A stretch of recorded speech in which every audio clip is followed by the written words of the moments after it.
Hi there. Welcome to the Contemplate Show. In this show, we try to answer life's trickiest questions. We help to transform, educate, and inform you on ways to achieve your goals.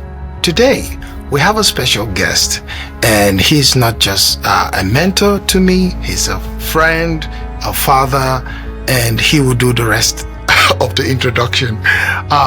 Please, sir, can you just introduce yourself? Thank you, Enoch. It's a pleasure being on the Contemplate Show. My name is Kunle Ola. I'm an associate professor, and I'm currently the interim dean of the Thomas More Law School of the Australian Catholic University. I'm also the lead consultant of Lodrock firm, which is a migration firm that operates here in Australia.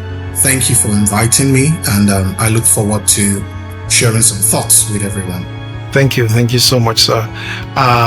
Today's topic is quite an interesting one. It's about embracing change with confidence. So we'd like to know your perspective. We'd like you to break down that topic for us in a way that the viewers can actually make use of the wealth of information that you have. Thank you very much.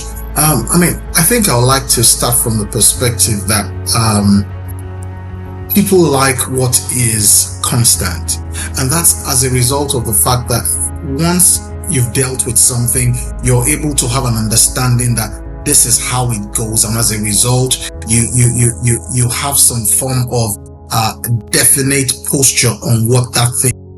But the point is that change is that one thing that is inevitable in life, and your disposition towards change is going to enable either growth or development or discouragement, and therefore change is something that should deeply be embraced as a result of the fact that it's that one thing that is inevitable, it's that one thing that's constant. So your attitude towards change, your mindset towards change, your preparedness towards change is very crucial, not just for career development, but for your health, for your marriage. Look at the world we live in right now. We live in a world where, things have moved from analog to digital.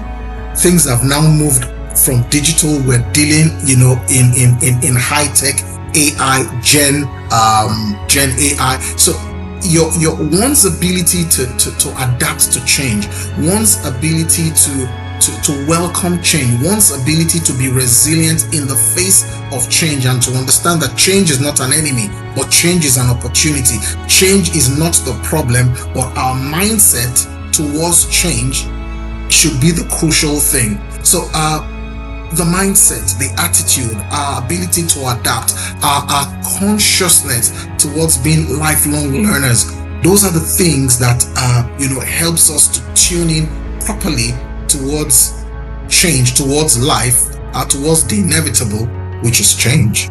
Very interesting. While you were speaking, I was just thinking about, I don't really like change. I just like things to just go.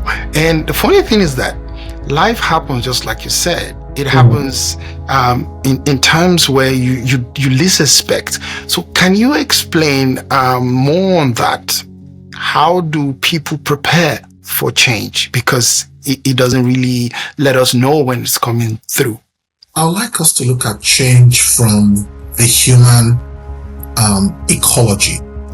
A child is born, and as that child is born, the baby who's born does not remain a baby.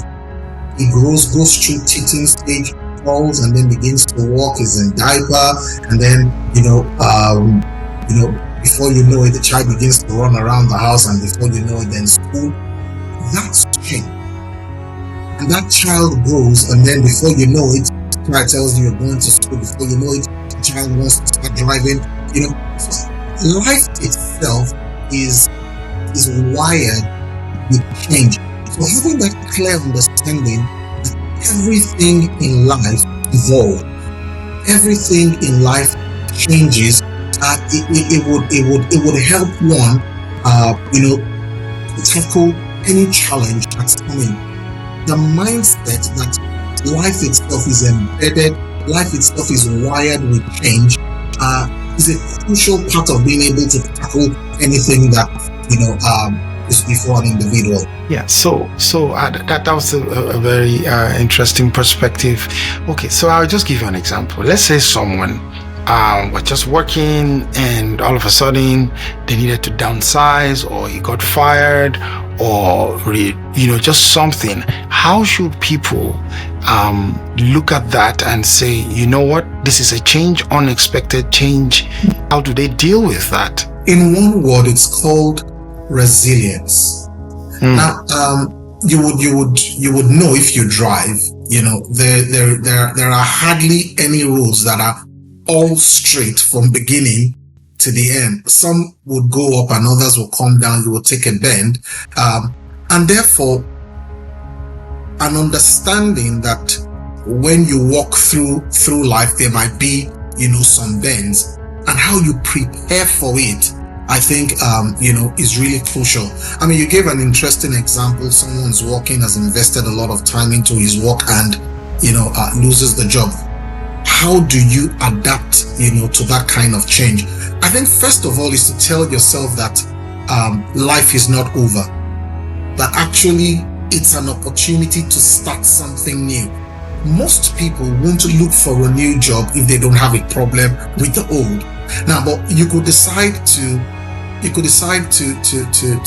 feel sorry for yourself. You could decide to be dejected, or you could decide to look at the challenge or the need for change as an opportunity for something new.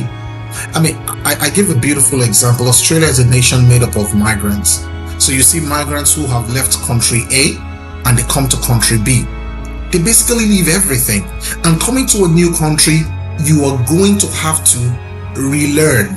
You're going to have to adapt. You're going to have to look for a new job. At times you might have to even start a new career.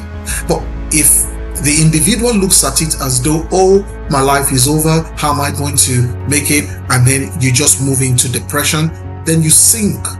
But if you tell yourself, this is an opportunity to do something new, and then you take the change as an opportunity to relearn, to make new steps, you just find out that there are new opportunities and you become a new person. So the mindset, the way you see the problem or the challenge or the change, is actually what's really crucial.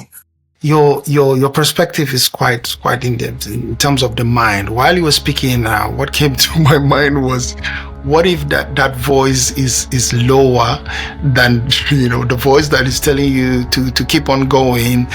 You still have life is quite lower, but you're just looking at, so what does this mean in terms of rent? What does this mean in terms of the family that I'm supporting? What does this mean in terms of bills that so it's how do people kind of have that paradigm shift? How do they work on their mind to be able to take them? They could hear that, but the voice might be a bit low. So what do you say to people like that? I think that's a really crucial question, because it's the underpinning question of life, the voices in our heads. And I will say it as simply but as honestly as it should be said. We build the voices in our head, but those voices are also built by the influences around us. So you go into your vehicle and you turn on your radio. That radio is passing information to you. You turn on your TV, it's passing information to you. You pick a movie on Netflix or binge or whatever, it's passing information to you. And those information will influence the way you think, the way you feel, and the way you react. Now, so the reality is, if the voices in your head are not taking you in the direction that you want to go, it's your responsibility to change the voice that is coming into you, because it's what you feed yourself with that eventually builds those voices in your head. And I'll give a very simple example. If you keep thinking in terms of, I'm not going to get a job, I'm going to lose my job, And could it be that you are around people who are always saying that, or you could have had an experience in life that maybe your dad or your mom or your uncle, that's what happened, and you see that it's the predominant thought. Now we are constantly moving in the direction of our predominant thoughts, and therefore one needs to intentionally change what you're thinking, what you're seeing, what you're imagining, and it will change your life. Now it's a choice. That's the point. I mean, when you pick up your remote control and you're listening to something that is building fear in you, you shouldn't be too surprised when you turn out a very fearful person. But if you pick it and you see that and you switch it off and you go to a place that will build optimism, a positive view of life, faith, in your heart, you would realize that you begin to see life from a different perspective. I mean, it's the proverbial story of persons who are touching, the elephant. The one who touches from the leg feels it's all, a leg. The one who touches from the trunk feels it's all the trunk. So what you concentrate on is how you're going to really view and see life. Yeah, that's quite interesting. I think, so what you're saying is, as long as you have yourself, that is the baseline of what you need. And then the next step is to work on your mind and the environment that you surround yourself with. Is there anything like cautious resilience, or resilience is like inbuilt? Do people have resilient and some have to kind of learn their way into resilience, or what would be your take on that? I think people are built differently. People have natural talents, but others acquire those talents. So not everybody is at the same resilience level, in my opinion. It's just, you would see people who are physically built, but others really need to work out to be able to get that build. So people are at different level, but with the right exercise, with the right daily motivation, with the right mindset, with the right drive, you begin to build resilience. So it's definitely something that you need to build and that you can build. But like I said, people are built with different resilience level, and you can build it up, you can allow it to become docile, but you can make of yourself, in terms of resilience, what you want. So, well, in essence, what you're saying is we need resilience as part of the tools to be able to embrace change with confidence. Absolutely. And I can flesh on that a little. Yeah. Change takes time. So there is a distance between when you see a situation, when your status quo changes, and when you get to the new position. What keeps you going between point A, where there is a change, and point B, where you get to the new point of change, is resilience. If you're unable to endure, if you're unable to see light at the end of a tunnel and tell yourself, I will pay the price to get there, I will not be distracted, I will not fall off the rail, I will climb this ladder regardless of how difficult it is. If you're unable to do that, you won't get to the next point. Resilience is what gives you that inner strength to move on regardless of the challenges, regardless of the distraction, regardless of the pain, because you know that there is a price at the end of it. A resilient spirit is a spirit that is not just looking for instant gratification. It knows that I need to pay the price to get to the next level. So, I have a question for you. How do people who get overwhelmed when a change occurs maybe a partner decides to, partner in business just decides to pull out, or something, tragic just happened.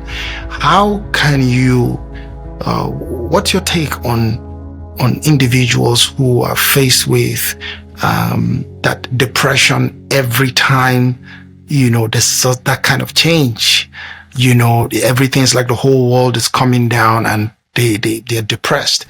How can you help people like that to be able to come out from that state of depression because of they're overwhelmed? First thing we need to understand is people are really going through challenges. So when you say someone is depressed, it's not a joke, and that's why people move from depression into deeper things, into suicide, into death. So it's not a thing to toy with or to play with, and I acknowledge that there are people who are really going through challenges. But the crucial thing to also remember is depression is aggravated thoughts in the negative that weighs your mind, your spirit, your soul, your body, your whole entity down. So it actually starts from what you're thinking of and the way you view life. So that's why when I started, I said it's about the mindset. That's why when a person who is depressed goes to a doctor, yes, they may give them medication and they may give them some form of treatment, but eventually it's a sickness of the mind. That's depression. And therefore the attention needs to be the mind, and your mind is fed by information, content. And what's making that person depressed, for instance, is, my partner is going to leave me, and because the partner is going to leave me, my life is going to end, and because my life is going to end, I'm a useless person, and those thoughts start growing. And therefore it's important to change the direction of your thoughts, change the things you're constantly thinking of, looking at, and you will change the direction of your life. You will change the direction of your feelings. If you watch a football match, a soccer match, you will see once the person scores, you will see everybody will shout. But why is that? They are watching victory. But at the same time, watch someone who is watching a movie and something has happened. Maybe they're watching and just kills somebody. You see the person would shake. That's because we are all affected by what we see and by what touches our emotions. So it's very crucial that we feed our minds just the way we feed our body. We need to feed our mind with what will make us grow in the direction we want to go to. So if we keep feeding our minds with heavy, negative, pain-laden thoughts, the simple outcome of that is going to be depression.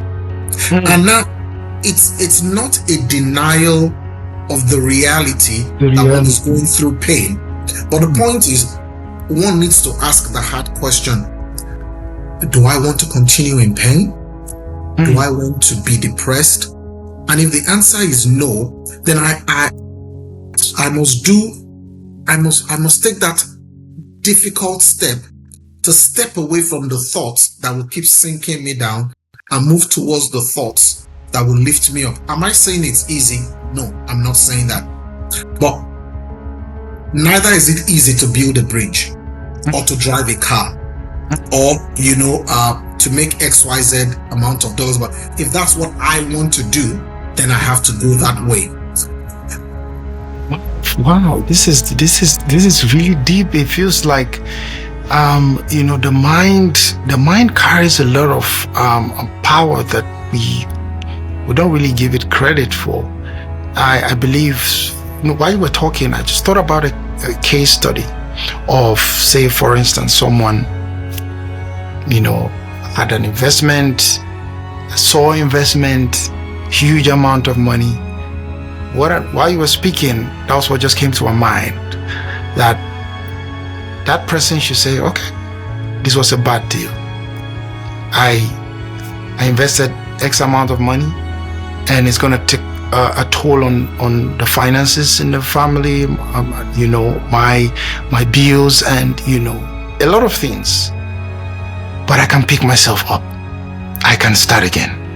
This is a bad experience, but I have myself. I won't beat myself down. I have life. I have my mind. I have strength.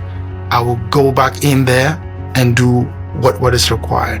So, like I said, it's not easy, or it feels like you just have to feed the mind, just keep feeding it. Some will fall, some will just keep feeding it, because sometimes it's like, okay, yeah, you feel it, okay, yes, that's fine, the investment went sour, I'm gonna move on, I'm do all that. Then when you're in the shower, you're just showering, you're just like, oh my God, I can't believe that amount just went like that, So it's quite interesting, and we'll take a little break now. We'll come back, and when we come back, we'll continue our discussion on Contemplate. Don't touch that dial.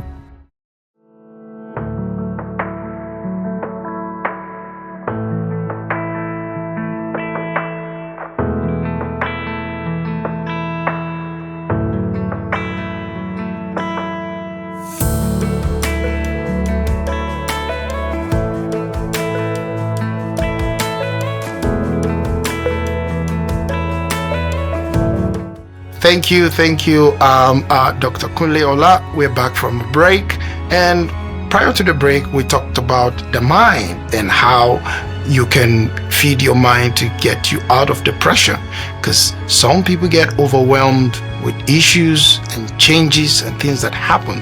Like Doctor said, life will happen, but it's more on how we respond and the way we feed our mind. People know these things and they still fall into not being able to absorb, what I call the shock. You begin to think in the right direction.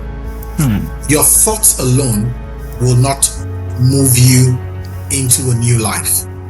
You need action. And a lot of people wait for what you call the perfect time. There is no perfect time. Actually, action is what overcomes fear. Because if you wait for a perfect condition, you will just miss opportunities. Now, this is what Ziegler said. He said, you don't have to be great to start, but you have to start to be great. Now, so little actions, just the way little drops make the ocean, little actions in the right direction will take you, places.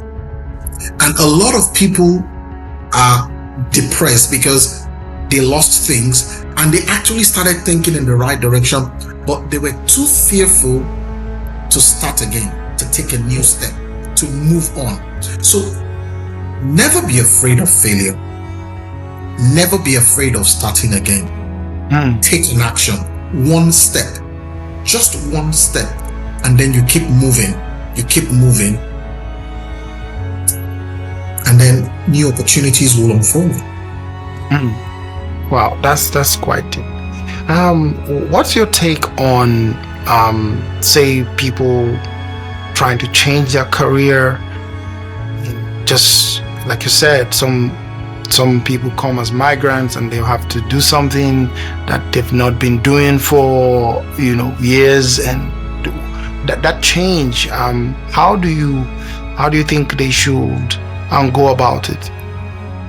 So, I think the first thing when you're thinking in terms of changing your career is that I need to learn,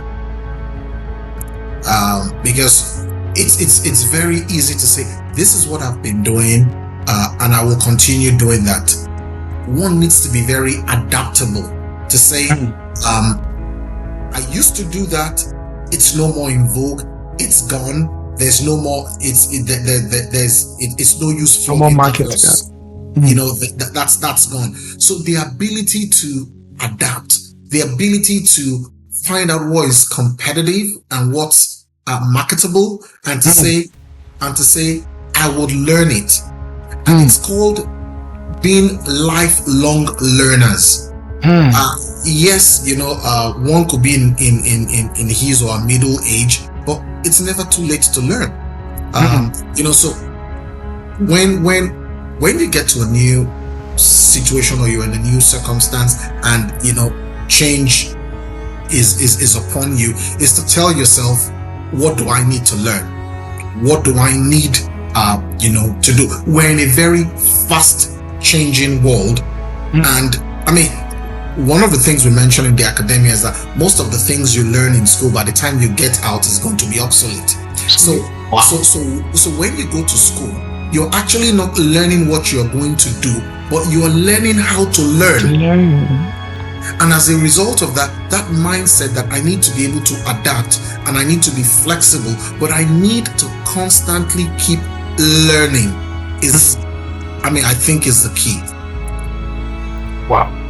So it's that to-do mentality to say, this is what I've done in the past maybe 7-10 years, and that time has passed. It's no more in the market. I'm in a new environment. These are the things that are thriving. Hence, I should move in that direction, moving with the wind. So how come that seems to be somewhat difficult for some people? They still hold on to, you want to call it faith or, perseverance or resilience in the wrong direction? What would you say to people like that? You see, I think it's the culture of resisting change. And that's why you see a lot of people challenged and a lot of people suffering. But it's also because when there is a change, usually it's not 100%. It could be 20-30%. So everyone still sees a part of the old in existence, and that's what they keep concentrating on, forgetting that it was 100% before, and the change has taken away 70% of it. And those who were fast enough to move with the change have moved in the 70% flow, but those who are resisting it are concentrating on the 30%, and unfortunately, they're always in the majority. So they're all fighting for the 30% that is not enough. But those who are amenable to change flow with the 70% and have more than enough, because people just often resist change. And therefore, one's readiness to say this is changing, to simply ask the question, what is happening? How can I key into this? Can you help me? Those simple questions, what is happening? How can I key into this? Can you help me to know what to do? Very simple, and people begin to move on the right path. And they get, into the change, and they realize that, it's not that difficult. But you never know until you give it a try. Until you give it a try. So, in essence, while people are going about their business or work or career, they should be aware of what is happening in terms of trends and be flexible enough to move whichever direction life or that what is in vogue, not necessarily trend, but where they can find that relevance again.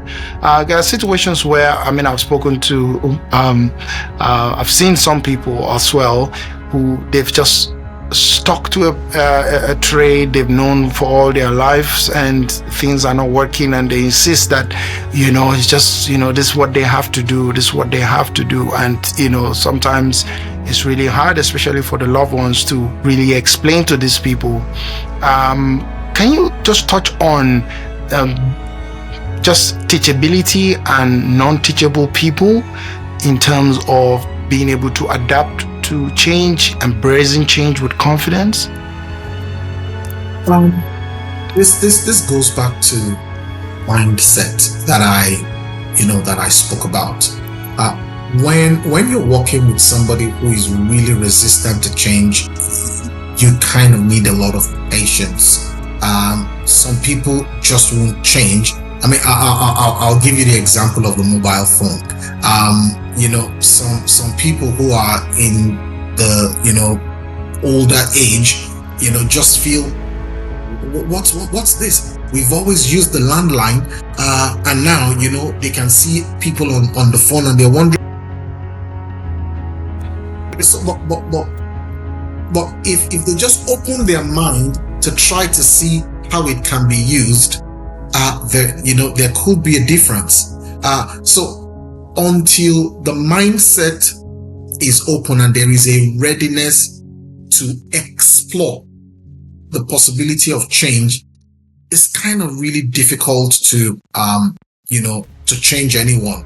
So there needs to be that readiness, and therefore there needs to be patience on the part of the person who is already seeing the other side and is wondering, why can't you change? So there needs to be a lot of patience, but constantly pointing that person in the right direction. Now, if you're ready to change, you also have to understand that you're not going to have a grasp of the new instantly. So learning bit by bit, a little here, a little there, but consistently is the key. And as you learn, you build the building blocks. Your mind just begins to change. You begin, the light in the new circumstance opens to you, and you just walk into it eventually. That's so true. Another thing I wanted to ask you about is now career change and the impact of what it does in terms of, say, for instance, someone has been an engineer and maybe the engineering whatever for some reason is not working, or do that person need to get fired from the job, or would they need to start prospecting and looking into trends, like you said before? You say, well, for now I'm doing this engineering, but it looks like I don't have so much time in this engineering. What would be your advice to people like that? When I started my career, someone told me something. It said, every 6 months, make sure you add something to yourself. It could be a new skill. It could be a journal article. It could be the fact that you're involved in a presentation, just something like what we're doing. The fellow said, add something to yourself at least once in 6 months, which means in a year you would have added 2 things. So, for instance, if the person is in the academia, if you've not added a new graduate certificate or a diploma or a master's or a PhD, or you've not written an article, you need to be doing something.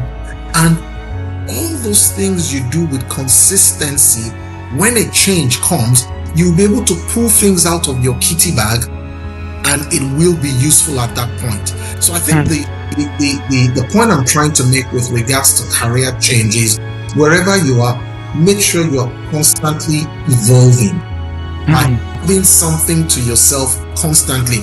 I think it's a tragedy to just go through life, maintaining the status quo. And that's what will enable that. If you're changing career, you're kind of used to constantly learning. So it wouldn't be a challenge to say, okay, this is something new, I would explore it again. So I mean, that's what I would say to the person who is going through a career change. Be open to upskilling, be open to reskilling, be open to learning new things, be open to the fact that I'm going into a new area, but those who are there do not have 2 heads. If they can do it, I can exploit, I can ask for help, I can test the waters, and you will just find out that it's doable. So in terms of choosing career, since we're talking about career now, if things change, being able to embrace that change with confidence. So what I'm hearing now is, because of your regular mind development and resilience and constant attitude or giving to knowledge seeking and upskilling, you're pretty much ready for anything that happens. Is that like a good so to a very good extent. So it's not as though everything you've learned would always become a tool, but that mindset of being always ready to learn, continuously learning, would put you in a place that even if you do not have what you need immediately, all you need is another 6 months, because you are already a person who is used to learning, or who's used to upscaling every 6 months. But you could just be fortunate that some of the things you have built into your reservoir becomes useful when you make a change. That's really, really, really great. And I have 2 more questions for you. The next question will be, say someone is into business and that business went sour or went out of vogue, or how would they? So are you saying now in the business they need to do something similar? How would you? What's your take on that? I mean, I would like to use the example of migrants who come in. A lot of them are used to a particular work or lifestyle in their home country, and they come here, and the first thing they need to do is to ask, what do people need? How can I meet that need? The same thing is, what jobs are available, and then what skills do I have to meet the available job availabilities? So asking those critical questions is what's I think really important. Sorry for cutting in there. Why do people, the way you say it just makes perfect sense. How come people don't do that? They just jump into it. They just want to go. I think because we live in a world where we've lost the essence of reflection. If I should just put it in its simple way, we are told to think before we act, but we live in a generation where we act before we think. So that the art of reflection is unfortunately, getting eroded in our current society. Well, sorry, I just wanted to chip in. You were answering the question about the business, the business question which I asked. Yeah. So I mean, going back to that, so one of the key things that any person in business would need to do, like I was saying, is to really ask those hard questions, and particularly if you are if you are inclined to becoming an employer of labor or a provider of service, your mindset will be, what do people need? You always don't need to go look for a job. Create work, and once you find what people need, then you find a way of providing it, no matter how small, no matter how. I mean, people could need, people always need food. So can you provide that? People always need, care. What level of care can people need? Clothing. So what skill do I have to meet this need? And then you go that path. Now, if you're not the kind of person who is inclined to creating or starting a business, you then ask, what jobs are available and what skills do I have to meet those needs. But there comes in the very crucial thing. In all labor there is profit. but the talk of the mouth only lends to penury. So you can't say, oh, I can't do that work. Oh, it's beyond me. Anything that is available, you should start from it, and at the same time keep working towards your goal. So, the hardworking person will always sit up to say, what is available? I can do it, and then I can advance. I'm not sitting down and waiting for utopia, waiting for, the best things to just, fall on your lap. You take it step by step, and eventually you'll get to your paradise. Thank you so much, Dr. Kunle. Can you just give us a recap for those who just joined now, because you've really taken us on a journey which I am just overwhelmed. I feel like our viewers will really benefit from this wisdom that you've just shared with us today. Just a recap, and let me ask you my question first before the recap. So in terms of students, that's the last question.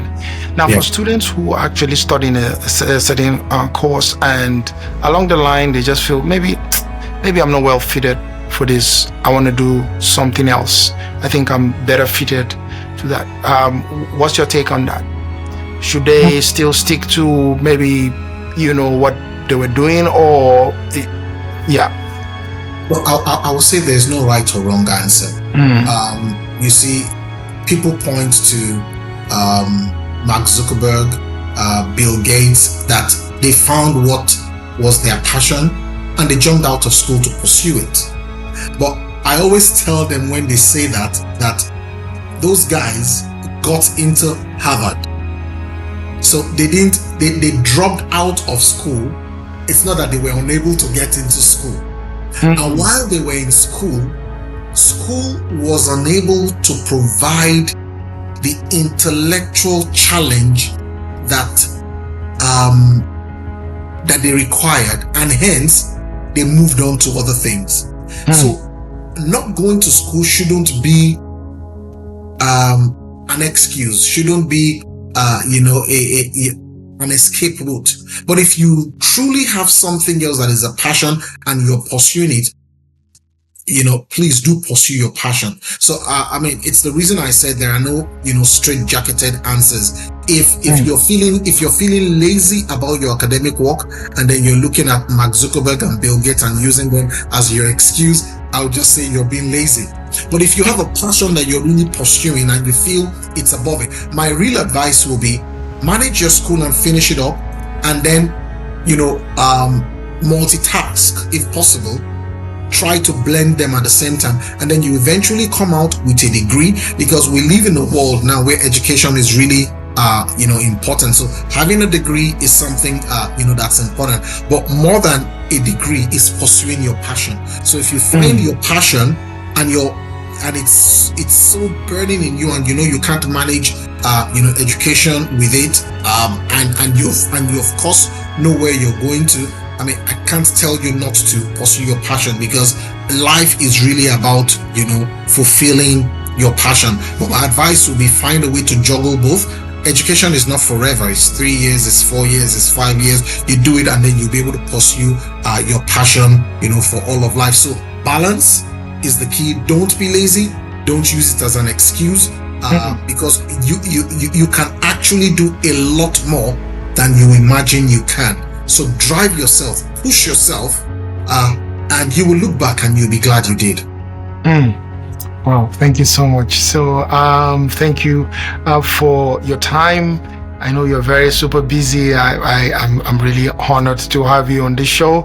Can you just give us a recap or one sentence? And what we do, we try to make sure that our viewers kind of pick the certain nuggets. And if there are books you want people to recommend, it's an opportunity to do so. Yeah, we've discussed about change, and I mentioned the fact that change is inevitable. Growth is optional, but change is inevitable. We've mentioned the fact that for you to truly change, you need to reframe the way you see life. When things come to you, instead of seeing fear, see an opportunity and grab that opportunity to move forward.